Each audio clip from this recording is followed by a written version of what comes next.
বিধিমালা অনুযায়ী যোগ্যতা না থাকার পরও সম্মিলিত ইসলামী ব্যাংকের ব্যবস্থাপনা পরিচালক পদে মৌখিক পরীক্ষায় অংশ নিয়েছেন জিয়াউল করিম। অথচ সেই সুযোগ নেই কমার্স ব্যাংকের এই কর্মকর্তার। আরও আশ্চর্যের তথ্য হলো, এই ঘটনা জানেই না নিয়োগের দায়িত্বে থাকা অর্থ মন্ত্রণালয়ের আর্থিক প্রতিষ্ঠান বিভাগ।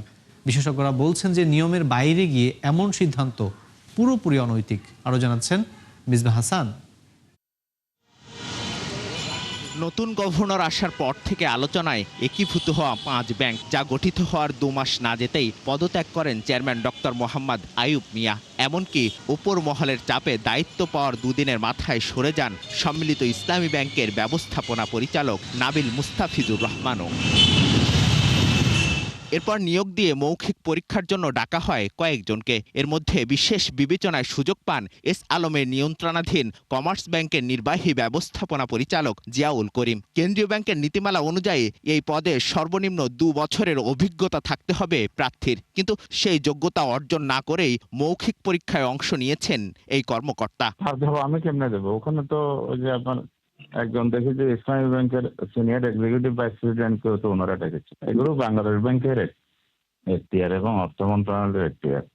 ওনারা যে কোনো শর্ত শিথিল করার এখতিয়ার রাখেন। বাংলাদেশ ব্যাংকের মুখপাত্র জানান, এই নিয়োগের এখতিয়ার নেই কেন্দ্রীয় ব্যাংকের, কেননা সম্মিলিত ইসলামী ব্যাংকটি সরকারি হওয়ায় তার দায়িত্ব আর্থিক প্রতিষ্ঠান বিভাগের। অন্যদিকে কিভাবে এই অযোগ্য ব্যক্তি মৌখিক পরীক্ষায় অংশ নিলেন এ বিষয়ে জানেন না আর্থিক প্রতিষ্ঠান বিভাগের সচিব নাজমা মোবারক। সিলেকশনটা করেছিল অর্থ মন্ত্রণালয় থেকে। তারা বলেছে ওই গোয়েন্দা সংস্থার রিপোর্ট আসার আগেই আমরা এগুলো প্রার্থীদেরকে ভাইবাদের ডেকে ফেলেছিলাম। এই কারণে ওইটা তখন আমলে নিতে পারি নাই। আইন কি বলে, ওগুলো আইনের সাথে কোনো সাংঘর্ষিক হয় কিনা সেগুলো দেখে নিশ্চয়ই সিদ্ধান্ত নিবে। শর্ট লিস্টিং কে বাদ করার দরকার ছিল, তাইলে আমি এটা যদি বাদ না করে থাকে শর্ট লিস্টিং এ তো বাদ করার কথা।